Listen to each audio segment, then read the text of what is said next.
বন্ধুরা, আজকে আমরা দেখব এক্স লুকআপের কাজ। আমরা এক্সেলে কিভাবে এক্স লুকআপের মাধ্যমে ডাটা এক শীট থেকে অন্য শীটে আনতে পারি। তো প্রথমে আমি বলে নেই ভি লুকআপ এবং এক্স লুকআপের মধ্যে পার্থক্য কি।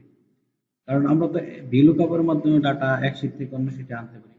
ভি লুকআপ এবং এক্স লুকআপের মধ্যে পার্থক্য, আমরা যদি একটা সোর্স ফাইলটা আমরা যদি দেখি,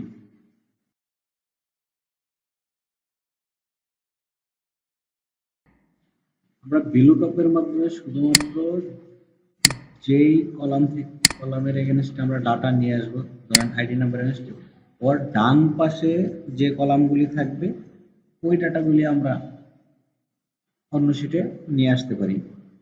কিন্তু যখন আমরা এক্স লুকআপ ইউজ করব তখন এর বাম পাশের যে ডাটাগুলি আছে এইগুলিও আমরা নিয়ে আসতে পারবো নতুন শিটে।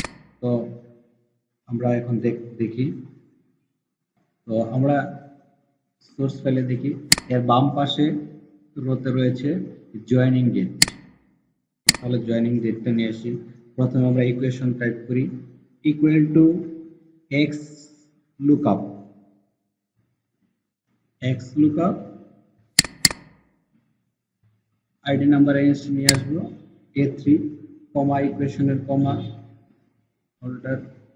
তো আমরা এই কলাম বি এর এগেনস্টে ডাটা নিয়ে আসবো। তো বি প্রথমে বি সিলেক্ট করলাম, যে এখানে দেখেন সোর্স ফাইলে চলে আসছে, কমা নিয়ে আসবো জয়েনিং ডেট এ সিলেক্ট করলাম, কমা ইকুয়েশনের 0, এন্টার।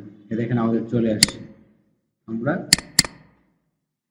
টোটাল সিলেক্ট করে দিলাম, সবগুলি আসলো। আমি যদি একটা ডিলিট করে দিই, দেখেন এইখানে 0 হয়ে গেছে।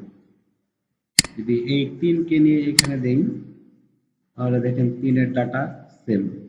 এক্স লুকআপের মাধ্যমে আমরা ডান পাশে শুধু যে বাম পাশে ডাটা নিয়ে আসতে পারবো তা না, এক্স লুকআপের মাধ্যমে আমরা ডান পাশে ডাটাগুলো নিয়ে আসতে পারি। Equal to X lookup, V লুকআপের ইকুয়েশন এক্স লুকআপের চেয়ে আরো সহজ। এক্স লুকআপ এ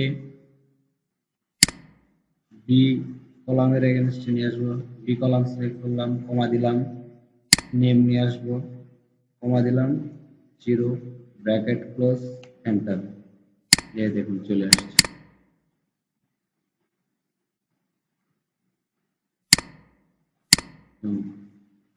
সবগুলি এভাবে আমরা নিয়ে আসতে পারবো। আরেকটা আমরা দেখি, X lookup question, comma select ID number, কমা